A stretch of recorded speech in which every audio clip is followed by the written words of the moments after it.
दोस्तों, आज मैं आपके लिए एक ऐसी ही मोटिवेशनल कहानी लेकर आई हूँ जो आपकी सोच बदल देगी। एक समय की बात है, एक गुरु और एक शिष्य एक गांव से गुजर रहे थे। काफ़ी देर चलने के बाद उनको प्यास लगने लगी थी, तो वे एक खेत पर जा पहुँचे। खेत बहुत बड़ा और उपजाऊ था, लेकिन उस खेत को देखकर लगता था कि उसका मालिक उस खेत पर ज़्यादा ध्यान नहीं दे रहा था। वहाँ पर एक झोपड़ी थी। उन दोनों ने झोपड़ी के दरवाजे को खटखटाया तो अंदर से एक आदमी निकला और साथ ही उसकी पत्नी और बच्चे भी बाहर निकले। सभी ने फटे पुराने कपड़े पहने हुए थे। गुरु ने निवेदन किया कि क्या हमें पानी पीने को मिल सकता है। उस आदमी ने उन दोनों को पानी पिलाया। पानी पीने के बाद गुरु बोले, आपका खेत बहुत बड़ा है, लेकिन इसमें कोई फसल नहीं उगाई है, तो आप लोगों का गुजारा कैसे चलता है। आदमी बोला, गुरु जी, हमारे पास एक भैंस है जो बहुत सारा दूध देती है और उसमें से कुछ दूध बेचकर हम गुजारा कर लेते हैं और बाकी बचे दूध का हम सेवन करके गुजारा कर लेते हैं।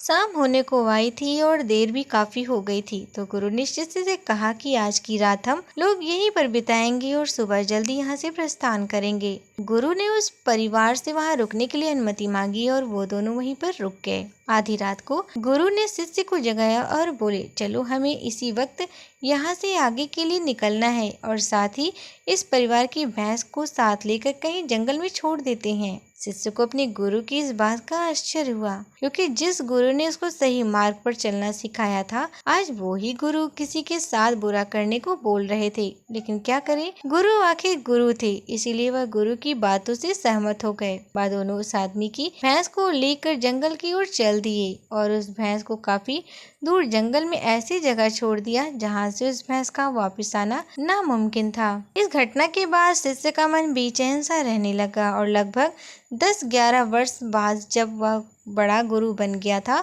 तो उसने सोचा क्यों न उस आदमी से मिला जाए और उसकी कुछ आर्थिक मदद की जाए, जिससे कि उस दिन की गलती को सुधारा जा सके। वह शिष्य उस आदमी की मदद करने के लिए निकल पड़ा और काफ़ी देर चलने के बाद वो उस आदमी के घर पर पहुंच गया।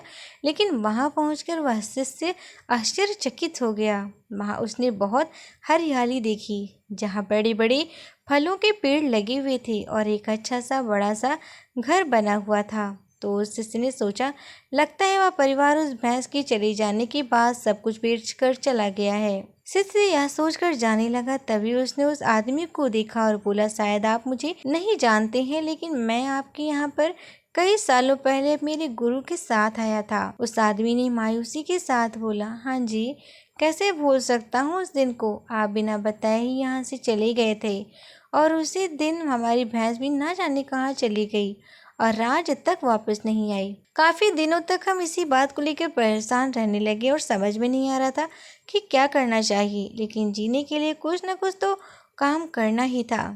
फिर एक दिन मैंने लकड़ियां काटकर बेचने का काम शुरू कर दिया और धीरे धीरे पैसे बचाकर मैंने अपने खेतों में फसल उगाना शुरू किया, तो मुझे कुछ मुनाफा होने लगा। मैंने उस मुनाफे से फलों के पेड़ लगा दिए, जिससे मुझे बहुत ज्यादा मुनाफा होने लगा और मेरा यह काम बहुत अच्छा चल निकला। अभी मैं आसपास के गांव में सबसे बड़ा व्यापारी हूँ। आगे आदमी बोला, अगर उस दिन मेरी भैंस गई नहीं होती तो शायद यह सब कुछ आज मेरे साथ नहीं होता। उसी के कारण मैं कोई और काम नहीं करना चाहता था। जब वह भैंस चली गई तभी मैंने कुछ नया काम करने के लिए सोचा और आज उसका नतीजा मेरे सामने है। यह सुनकर वह शिष्य बोला, लेकिन यह सब तो आप पहले भी कर सकते थे।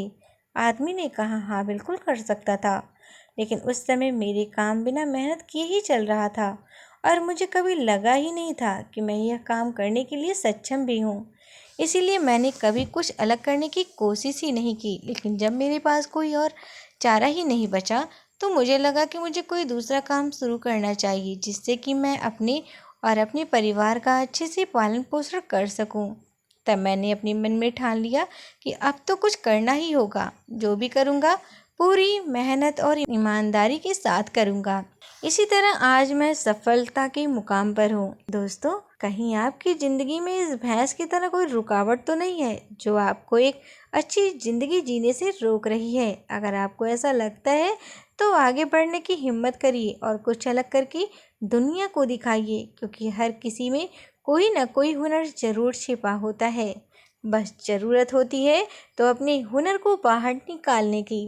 दोस्तों, आपको यह मोटिवेशनल स्टोरी कैसी लगी हमें कमेंट करके ज़रूर बताएं। अगर आप इस कहानी से कुछ सीख लेते हैं तो इस कहानी को सोशल मीडिया पर अपने दोस्तों के साथ शेयर ज़रूर करें।